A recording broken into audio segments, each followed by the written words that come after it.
हमारे जनप्रतिनिधियों की उपेक्षा के वजह से वो उप केंद्र के रूप में भी सुचारू रूप से कार्यरत नहीं है। मैं कोशिश करूंगा कि अपने लोगों को उचित स्वास्थ्य की सुविधा इस स्वास्थ्य केंद्र के माध्यम से दिलवाने का प्रयास करूं। आप देख रहे हैं मीडिया बिहार और आपके साथ मैं हूं अश्विनी प्रताप सिंह।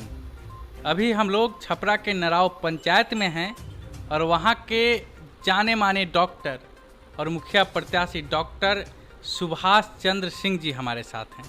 सबसे पहले सर मीडिया बिहार पे आपका स्वागत है। मैं आपके मीडिया बिहार चैनल के माध्यम से अपने सभी सम्मानित मतदाताओं का हार्दिक अभिनंदन करता हूं। सर अभी तक हम जितने भी प्रत्याशियों से मिले हैं तो मेरा सवाल रहा है कि आप 2021 के पंचायती चुनाव में अपने आप को प्रत्याशी का रूप दे रहे हैं, इसका कारण क्या है? और आपसे भी मेरा सवाल यही होगा सर। जी, आपके इस सवाल के जवाब में मैं अपने सारे मतदाताओं के बीच ये संदेश देना चाहता हूं कि मैं 12 प्रत्याशियों के साथ इस चुनावी मैदान में हूं, जिसमें जितने सारे प्रत्याशी हैं सब हमारे अपने इस पंचायत के सारे लोगों के नज़दीक के रहने वाले प्रत्याशी हैं। अब हमारे मतदाताओं का पुनीत कर्तव्य बनता है कि सारे प्रत्याशियों की शिक्षा, योग्यता और कर्मठता के आधार पर अपनी भावी मुखिया का चुनाव करें। जी सर, मेरा सवाल है कि अगर आप 2021 के चुनाव में जीत जाते हैं तो 5 कामों को गिनाइए जो जीतने के साथ में अपने पंचायत में आप कीजिएगा। 5 काम के बारे में मैं क्या चिंता करूं? चिंता तो मुझे इस पंचायत के बहुत सारे कामों के बारे में करना है। अच्छा। ये दुर्भाग्य रहा है हमारे इस पंचायत का कि हमारे पिछले जनप्रतिनिधि लोगों के काम के नाम पर तो कुछ किए ही नहीं हैं। अच्छा। वरीयता क्रम में 5 काम तो है ही।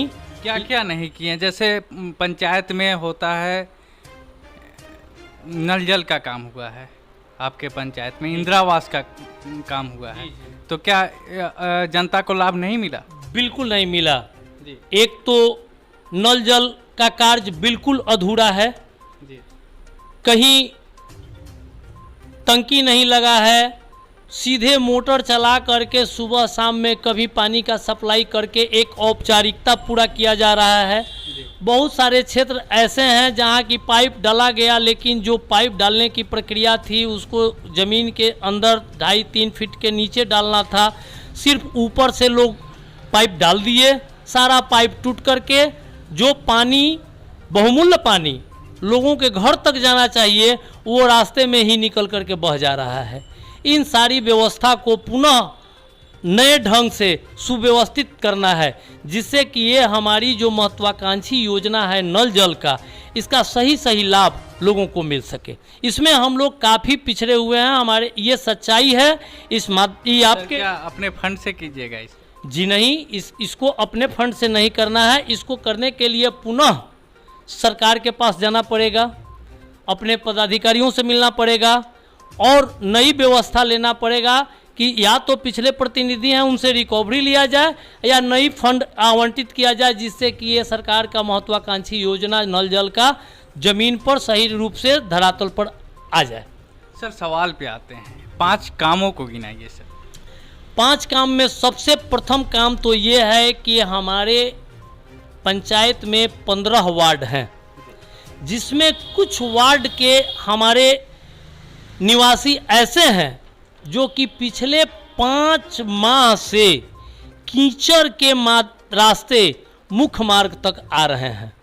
मेरे द्वारा मुझे माफ़ कीजिएगा, मुझे अगर सौभाग्य मिलता है तो मैं सबसे पहले उनकी इस दुख को दूर करने का कोशिश करूंगा।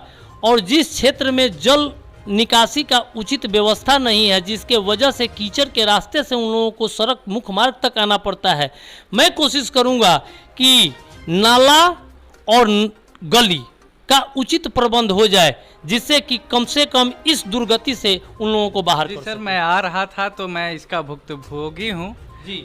मुझे मुख्य मार्ग पे बहुत गंदा परिस्थिति मिला। सर अगला सर जी, ये तो हमारा दुर्भाग्य है कि जिस मार्ग के बारे में आप चर्चा कर रहे हैं वो मार्ग पिछले बहुत दिनों से सोलिंग हुआ था और सोलिंग के ऊपर नई योजना बनी और कुछ जगह पिच और कुछ जगह पीसीसी ढलाई का सड़क निर्माण हुआ, लेकिन कुछ लोगों के व्यक्तिगत आपसी रंजिश के वजह से वो विवादित क्षेत्र आज तक पड़ा हुआ है। कोई जनप्रतिनिधि इसके ऊपर अमल करने का कोशिश नहीं किए कि आखिर कोई वास्तविक समाधान तो उसका होगा ना जी। जिन लोगों के बीच विवाद है वो किस मुद्दे का विवाद है, उसको उस विवाद को आपसी मेल मिलाप से समाधान करके उस सड़क को दुरुस्त करने का कोशिश करेंगे। सर दूसरा काम शिक्षा के क्षेत्र में हम लोग काफ़ी पिछड़े हुए हैं। अभी 3-4 पंचायतों के बीच एक उच्च विद्यालय है। उस उच्च विद्यालय में बच्चों से ज़्यादा संख्या बच्चियों की है। अगर हमारा ये उच्च विद्यालय जो कि जिस समय का उच्च विद्यालय है, इसके समकक्ष जितने सारे उच्च विद्यालय थे जो उच्चतर माध्यमिक विद्यालय में यानी इंटर कॉलेज में कन्वर्ट कर चुके हैं, लेकिन आज ये हमारा विद्यालय उच्च विद्यालय के रूप में ही रह गया है, जिससे बच्चियों को उच्च शिक्षा के लिए दूर दूर तक जाना पड़ता है।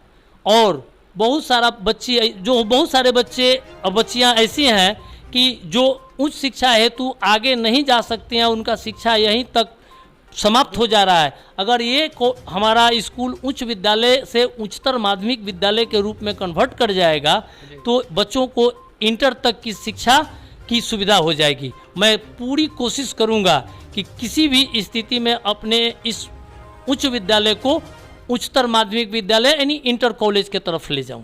जी सर, ये तो ज़रूरी है, शिक्षा के विकास के लिए ये बहुत ज़रूरी है। सर तीसरा काम आज तक हमारे पंचायत में सिर्फ और सिर्फ दलाली प्रवृत्ति चला।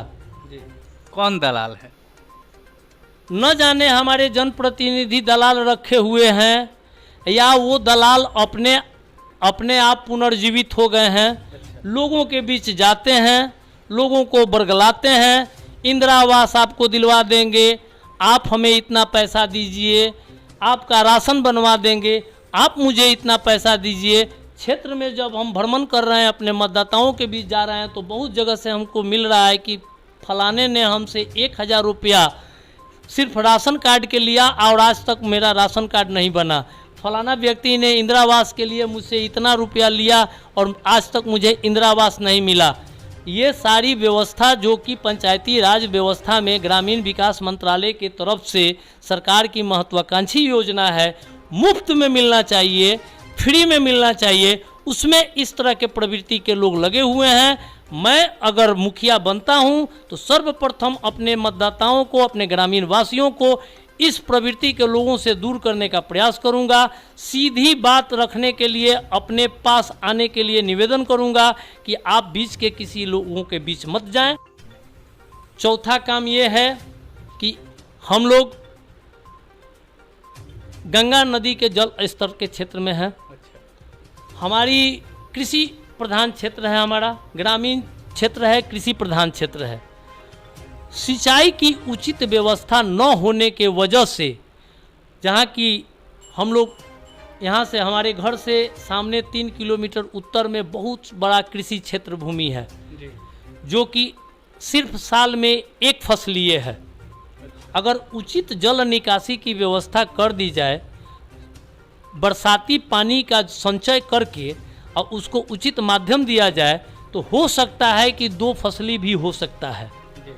और एक समय इतना जल हो जाता है कि कृषि हो नहीं सकता, और दूसरे समय जब हम लोग खेती करते हैं तो वो जल बगैर किसी रुकावट के पानी निकल जाता है, जिसके वजह से सिंचाई योग्य भी पानी नहीं रह जाता है।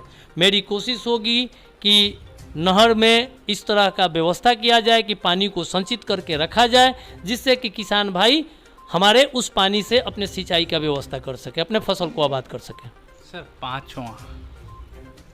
पांचवा क्षेत्र है कि स्वास्थ्य के क्षेत्र में हम लोग काफ़ी पिछड़े हुए हैं।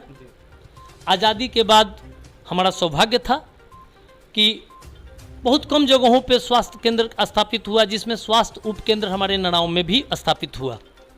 दुर्भाग्यवश आज उस स्वास्थ्य उपकेंद्र को स्वास्थ्य केंद्र के तरफ जाना चाहिए था, लेकिन हमारे जनप्रतिनिधियों की उपेक्षा के वजह से वो उपकेंद्र के रूप में भी सुचारू रूप से कार्यरत नहीं है। न कभी कोई चिकित्सक आते हैं, न कोई स्वास्थ्यकर्मी आते हैं, केवल एक खाना पूर्ति कर दी जाती है और हमारे जनप्रतिनिधि सिर्फ और सिर्फ विकास के नाम पर लूट खसोट की तरफ ध्यान देते हैं। इन सारी बिंदुओं के तरफ उनका किसी तरह का कोई सोच न है, न ध्यान है। मैं कोशिश करूंगा कि अपने लोगों को उचित स्वास्थ्य की सुविधा इस स्वास्थ्य केंद्र के माध्यम से दिलवाने का प्रयास करूं। सर, इस बार क्या लगता है, जनता का रुझान कैसा है आपके तरफ? जनता की भावना का मैं तहे दिल से कद्र करता हूं और आपके इस टीवी माध्यम से अपने संपूर्ण ग्रामवासियों को ये अग्रिम शुभकामना देता हूं कि जो प्यार, जो स्नेह हमारे मतदाता हमें दे रहे हैं, उस पे मुझे आशा ही नहीं पूर्ण विश्वास है कि मैं आने वाला मुखिया के रूप में सौभाग्यशाली प्रत्याशी बनूंगा और मुझे सौभाग्य प्राप्त होगा अपने लोगों का सेवा करने का। जी, जैसा आपने कमियां को दर्शाया, 5 कमी हम पूछें, आप बताएं कि हमारे पंचायत में 5 कमियां। लेकिन सर, पिछला चुनाव भी हुआ होगा, वैसे ही प्रत्याशी जो मुखिया, वर्तमान मुखिया हैं, वैसे ही वादा किए होंगे और शायद खरा नहीं उतरे। जी, तो कैसे जनता विश्वास करे कि आप अपने वादों पे खरा उतरिएगा? ये तो जो हम लोग 12 प्रत्याशी चुनाव मैदान में हैं, सबकी अपनी अपनी व्यक्तित्व है, सबकी अपनी छवि है और सब क्षेत्रीय हैं। कोई प्रत्याशी ऐसा नहीं है जिसको कि जनता नज़दीक से नहीं जानती है। मैं सौभाग्यशाली हूँ कि मेरे साथ जितने भी चुनाव मैदान में और बाकी के साथी प्रत्याशी हैं, न शिक्षा के क्षेत्र में मुझसे आगे हैं, न समाज के सभी वर्गों के बीच अपने आप को स्थापित रखने में हमसे आगे हैं। ये सौभाग्य मुझे प्राप्त होता है कि उनसे मैं हर क्षेत्र में आगे निकल रहा हूँ और यही विश्वास और यही विचार जनता लेकर के मुझे इस कार्य का मौका देगी। बहुत बहुत धन्यवाद सर। धन्यवाद। आप देख रहे थे मीडिया बिहार, कैमरामैन राजन के साथ।